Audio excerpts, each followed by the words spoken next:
Welcome back to Technique WOD.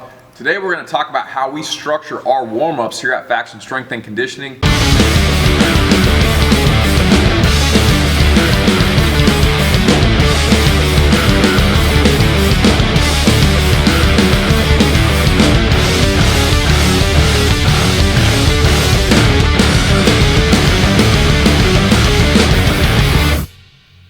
Generally, this is how we structure our warm-ups for the regular classes when the coaches are coaching a large group of people. If you have individual limitations, you might take this and tweak it for yourself. But for a large group of people, here's how we generally do it. Generally, we have our static mobility work that we do first.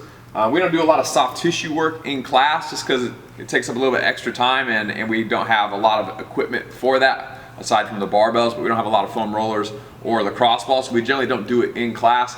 Not to say that you can't, but we generally don't. If you want to do some mobility work for yourself, then I recommend you do it at the very beginning of your warm-up, followed by your static stretching or PNF stretching, static mobility work. So generally the first thing we do, like I said, is we do some type of stretching. For the most part, with large groups of people, there's a number of things that a large percentage of the people in the group that are going to have that are limiting their technique or limiting their performance. Tight ankles, tight hips, a rounded over upper back, like a kyphotic posture, and that's going to help or contribute to their overall shoulder flexion, being able to get their arms all the way overhead. So those are things that we focus on during the static stretching or PNF stretching portion of the warm-up, which for us is usually only the first couple minutes, and which stretch we choose for that depends on what movement we're going to do in the class that day. Generally, we're doing strength work first, so if we're doing weighted pull-ups or snatches, we might work on shoulder flexion. If we're doing overhead squats or front squats, we might work on ankle mobility and do an ankle stretch. So we might come back on a later episode and talk specific about which stretches and show those stretches, but for now we're doing a kind of an overall big picture look at how we structure our warm-ups. So like I said, mobility work, static stretching type stuff is first, and then for our dynamic mobility, which is either for us, one of two things. If we're doing power lifts for the strength workout that day, then generally we do turf work, which means we're doing high knees and butt kickers and lateral shuffles and cariokas and things like you would do if you were warming up for soccer or football. If we are doing Olympic weightlifting that day, then for the dynamic mobility work, then generally we have a PVC pipe and we're doing very light snatches, light cleans and jerks, light front squats, and PVC pipe pass-throughs and SOTS presses and things like that. So that's what we do for our dynamic mobility work.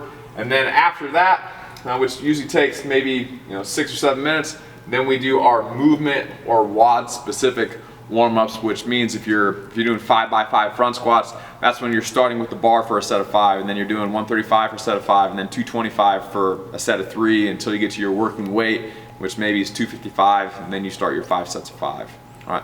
So don't forget about doing your warm-up sets. Even if you're not doing strength work and you're doing just a WOD, a lot of people will skip this third step and they'll just say, oh, well, it's 185 is the prescribed weight, and so they just get done doing their turf warm-up or whatever, and they go over, they put 185 on the bar, they don't do any warm-up reps at all, and they just wait for the clock to start.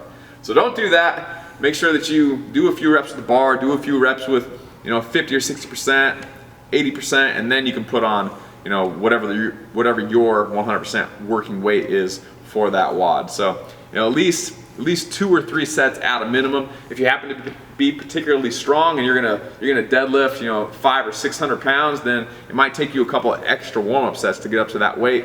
But if you're that strong, then you probably already know that. So if you're brand new though, definitely make sure that you don't skip this last step and you skip those few warm-up sets with the bar.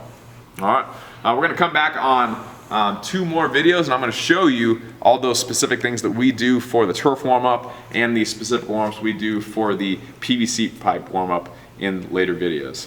That's it for today.